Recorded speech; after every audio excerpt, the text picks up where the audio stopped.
185,000 men went to sleep in the cold shadow of Jerusalem's ancient walls.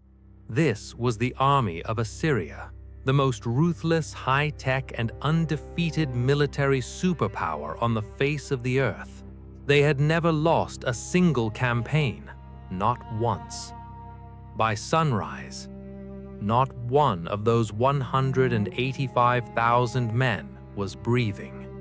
No swords were drawn by the defenders, no blood was splattered on the stone walls, no battle cry echoed through the valley. Just absolute, terrifying silence. The Bible records this staggering event in 7 simple words. The angel of the Lord went out. 7 words, and an entire superpower's frontline army was wiped off the census. Welcome to Controverse. Today we are digging into an ancient mystery where history, archaeology, and theology violently collide. King Sennacherib of Assyria had already systematically erased every nation that stood in his way. He tore through Babylon, he crushed Sidon, he made an absolute mockery of Lachish. He didn't just conquer cities, he systematically humiliated their local deities while doing it, leaving monuments to his own supreme power. And on this specific night, he turned that weaponized mockery toward one final stubborn target: Jerusalem. Sennacherib didn't even show up himself initially. He sent his chief military spokesman, the Rabshakeh, to stand beneath the massive walls. And the Rabshakeh didn't speak in diplomacy. He screamed upward in pure, fluent Hebrew, ensuring that every soldier, every mother, and every child sitting on that wall could understand his psychological terror. "Where are the gods of Hamath?" he shouted. "Where are the gods of Arpad? Has any god of any nation ever saved their land from the hand of Assyria? What makes your God any different?" The terrifying thing is he wasn't bluffing. The historical track record backed up every single word. Every nation that resisted Assyria was piled into mountains of skulls. Resistance was statistically suicide.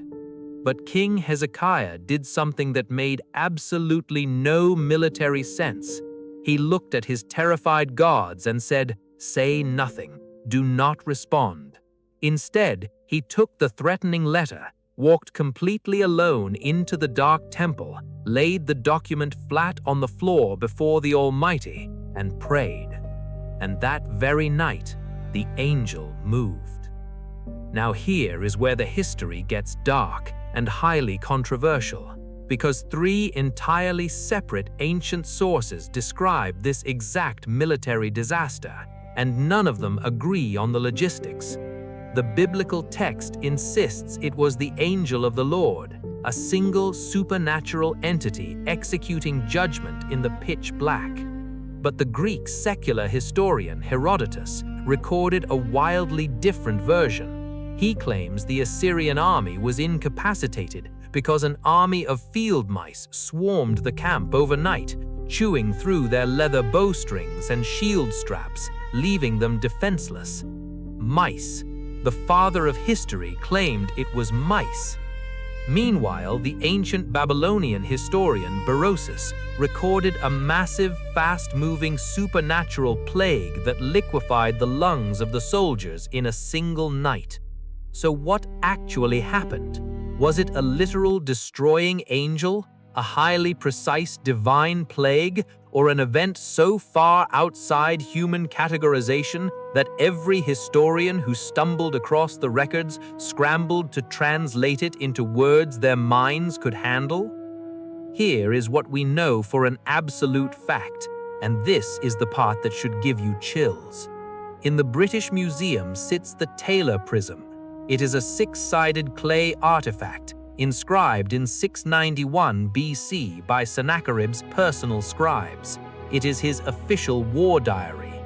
On it, he brags endlessly about every city he burned, every king he enslaved, and every mountain of gold he stole. he explicitly mentions the siege of Jerusalem. He boasts about locking King Hezekiah inside the walls, his exact words, like a caged bird. But he never says he captured the city. The only single target he didn't claim complete victory. The most arrogant, brutal propagandist of the ancient world left a massive, unexplained hole in his record, exactly where Jerusalem's total destruction should have been recorded.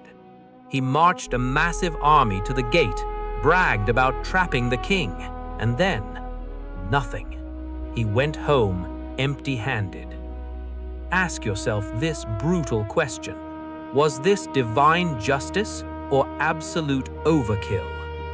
Sennacherib fled back to his capital city of Nineveh.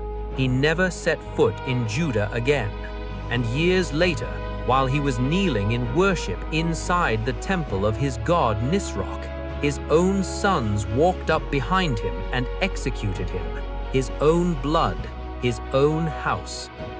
90 years later, the entire Assyrian Empire completely collapsed into ashes. It disappeared as if it never existed. But Jerusalem? Jerusalem remained standing. History is always written by the victors, so why did the most victorious empire in human history leave this one massive, terrifying gap in their legacy?